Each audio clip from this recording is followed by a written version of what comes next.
Remember Colt Lyerla? This dude was a man amongst boys in high school and one of the top recruits in the country. A weapon for Chip Kelly and Oregon's high-powered offense, the young stud was even projected to be a force in the NFL.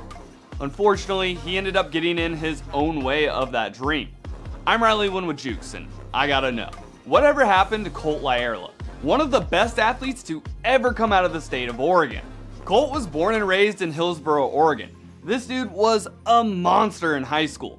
He was 6'3", 225 pounds of straight muscle. I actually played against him at a summer football camp, and I'm pretty sure he gave my best friend a concussion. Colt played running back and linebacker for Hillsboro High and led them to a state title as a sophomore. And that was just the beginning of Colt's amazing stats and accolades. An offensive juggernaut, he ran for over 3,300 yards and 28 touchdowns. They used his tall frame to catch balls as well, and he had over 1,300 yards receiving and another 14 tutties. He was voted first team All-State each year he was on varsity. He was the number 2 overall athlete in the country, a 5-star recruit, and the best in his state, and an All-American. And the list of accolades goes on and on and on.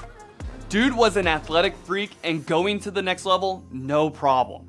He had his pick of schools, obviously, but Colt stayed in-state with the Oregon Ducks. The Ducks, by the way. Go Beavs. He bulked up to about 240 pounds and got a lot of playing time as a true freshman. He was a Swiss Army knife for Chip Kelly because he was the perfect combo of strength and athleticism. Between his freshman and sophomore years, he had over 500 yards receiving and 11 touchdowns. U of O also used him as an H-back as well, and he ran for 77 yards and another touchdown. Heading into his junior year, he was on a watch list for the John Mackey Award for the best tight end in college football. However, his junior year, he only played in 2 games because he was suspended for violating team rules. Colt later left the team in October to pursue the NFL, but just days later, he was arrested for cocaine possession. Then he continued to have run-ins with the law, which tanked his draft stock. At the combine, he tested extremely well, running a 4.61 40-yard dash and had the highest vert among all tight ends, and he had the second best guy beat by 4 inches. Again though, he got in more trouble with the law, leaving him undrafted. The Green Bay Packers gave him a second chance and allowed him to try out, and they actually signed him. He was with Green Bay for a short time before he was cut due to an ACL injury. This is where the story gets pretty sad, pretty quick.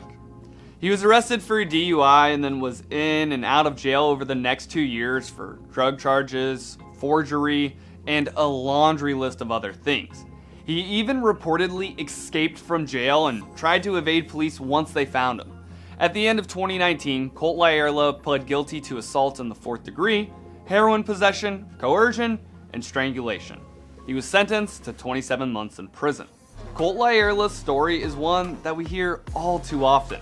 Someone who had amazing abilities and the whole world in front of them, but they just couldn't get out of their own way. What are some other players who were absolute studs that you're not sure where or what they're up to now? Let me know in the comments below or hit me up on Twitter and Instagram. I'm Winn with Jukes. See you on the next one.